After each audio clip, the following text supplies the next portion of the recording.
지원자가 생각하기에 예상 답변이 완벽하고 구어체 변환도 완료되었다면 오늘은 답변을 암기해야 합니다. 예상 답변을 작성한 이유는 예상 질문과 비슷한 질문을 받았을 때 당황하지 않고 완성도 높은 답변을 하기 위해서입니다. 답변을 암기한다고 하여 작성한 문장이나 단어를 정확히 암기하는 것은 매우 위험한 방법입니다. 면접에서 미리 작성했던 내용과 다른 답변을 하게 될까봐 긴장하는 경우도 있고, 단순히 암기하다 보니 중간에 단어나 문장을 빼먹어 당황하는 경우가 종종 있기 때문입니다. 또한 암기한 내용을 읽는다는 주기는 느낌을 주기 때문에 구어체로 바꾼 노력이 물거품이 되기도 합니다. 예상 답변을 암기하기보다는 작성 내용에서 중심 단어를 바탕으로 이해하는 노력이 반드시 필요합니다. 당황하여 답변이 생각나지 않거나 예상과 다른 질문을 받았을 때 중심 단어를 바탕으로 좋은 답변을 할 수 있기 때문입니다.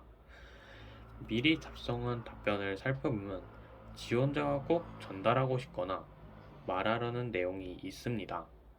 반드시 말해야 하는 것을 한 단어로 표현할 수 있을 것입니다. 이것이 중심 단어입니다. 만약 답변에서 중심 단어를 찾을 수 없다면 좋지 않은 답변일 가능성이 높습니다. 암기는 비효과적인 방법입니다. 지원자가 만족스러운 답변을 적고 구어체로 완벽하게 고쳤지만 그것은 단순 암기하는 것은 면접에서 매우 위험하고 비효과적인 방법입니다. 대다수의 지원자들과 면접을 도와주는 분들이 착각하는 것이 스스로 만든 예상 질문을 꼭 받을 것이라는 것과 그것만 나올 것이라는 확신입니다. 예상 질문과 매우 유사한 질문을 받을 수도 있지만 그렇지 않으면 상당수의 지원자는 답변을 못하는 경우가 있습니다.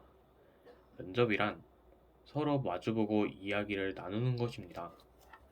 예측되지 않은 질문에 대해서도 지원자는 소신과 자신감을 가지고 답변을 하여야 합니다.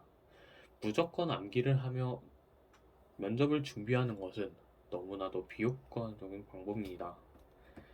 준비한 답변을 효과적으로 사용하는 방법은 지원자가 작성한 답변을 암기하지 말고 정확히 이해하는 것입니다. 스스로 작성하는데 무엇을 이해하라는 것인지 질문을 할 수 있습니다.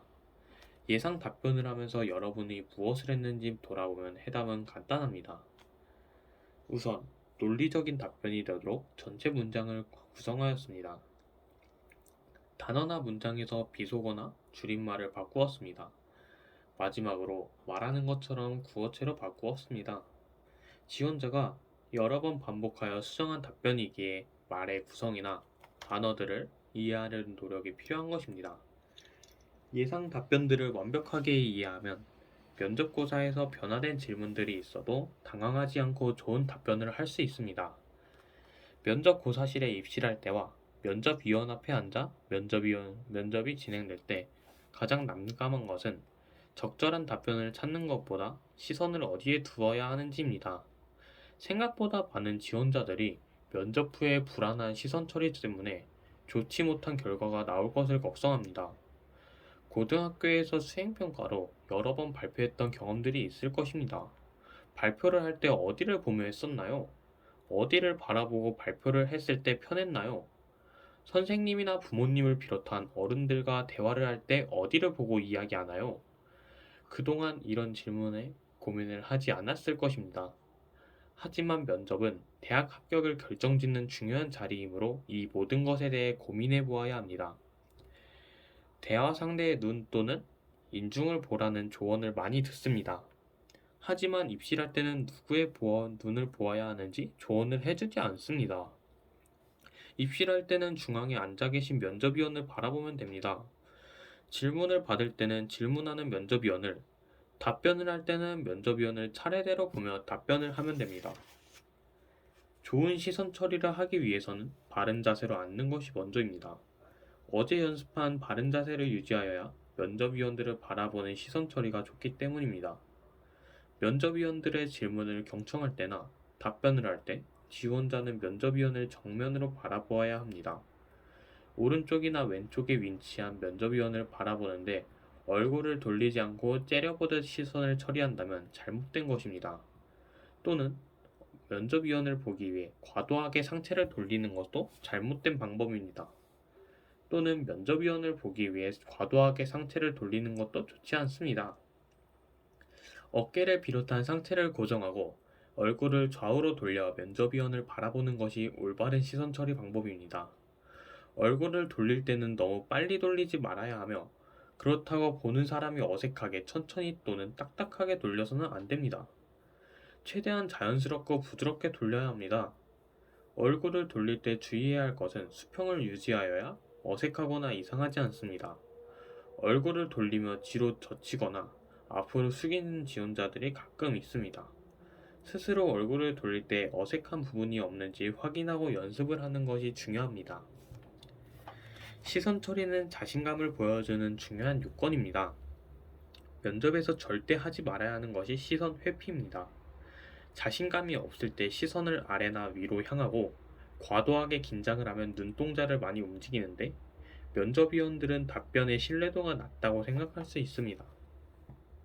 면접고사의 방법이나 복장에 대한 규정, 지원자의 성명이나 답변에서 가족관계 제한 사항이 2019년도 대학 입시에서 크게 변화되었습니다. 예전에는 면접에 참여할 때 교복을 입는 것을 우선시하였지만 지원자의 성명과 고등학교를 알 수 있다는 이유로 교복 착용을 금지하는 대학교들이 크게 늘어났습니다. 지원자의 입장에서 보면 면접에 깨끗한 교복을 준비하면 되었기에 복장에 대한 고민이 없었지만 이제는 복장에 대해 신경을 써야 합니다. 대학교 면접에 적합한 복장에 대한 정보가 매우 부족하여 지원자들은 혼란스럽기만 합니다. 여학생의 경우 중학교 때부터 화장을 하는 학생들이 늘어나 대학교 면접에 어떤 화장이 적합한가를 궁금해하는 지원자들이 많습니다. 면접에 적합한 복장이 정해져 있는 것은 아닙니다. 많은 지원한 자들이 셔츠나 티셔츠를 착용하는데 그것이 무난하고 적당합니다. 주의할 점은 너무 화려하거나 독특한 디자인을 피하는 것이 좋습니다. 특히 티셔츠의 경우에는 면접위원들의 시선이 지원자가 아닌 상의에 가지 않도록 로고나 그림 등이 없는 것을 추천합니다. 색상은 지원자의 얼굴과 어울리도록 하여야 하며 단정한 디자인이 무난합니다. 바지의 경우에도 특이한 디자인이나 통이 너무 좁은 것은 피해야 합니다. 바지도 상의처럼 화려하거나 강렬한 색상은 금물입니다. 면접을 통해 대학교에 선택을 받으러 가는 것이지 지원자의 패션 감각을 보여주는 것이 아님을 명심해야 합니다. 특정 학과를 제외하고는 여학생의 경우 꼭 치마를 입어야 한다는 규정은 없습니다. 치마와 바지 가운데 지원자에게 잘 어울리는 곳을 고르는 것이 현명한 선택입니다. 치마의 길이는 너무 짧은 것은 피하고 교복 정도로 유지하면 됩니다. 면접 고사장에 앉는 것을 걱정하는 지원자들도 있지만 2018학년도부터 대다수의 대학교에서는 지원자 의자 앞에 책상을 놓아두고 있습니다. 지원자들의 화장에 대해서는 규정이나 규제는 없습니다. 화장에 대한 선택은 온전히 지원자의 몫이라고 할 수 있습니다. 여학생은 물론 남학생들도 화장을 하고 있기에 모든 지원자들은 각자의 판단과 선택에 의지해야 합니다. 고등학교 선생님이나 부모님과 의논을 하는 것도 좋은 방법입니다. 조언할 수 있는 것은 화장을 하더라도 색조 화장품 사용은 최대한 줄이고 강렬한 향은 피하도록 해야 합니다.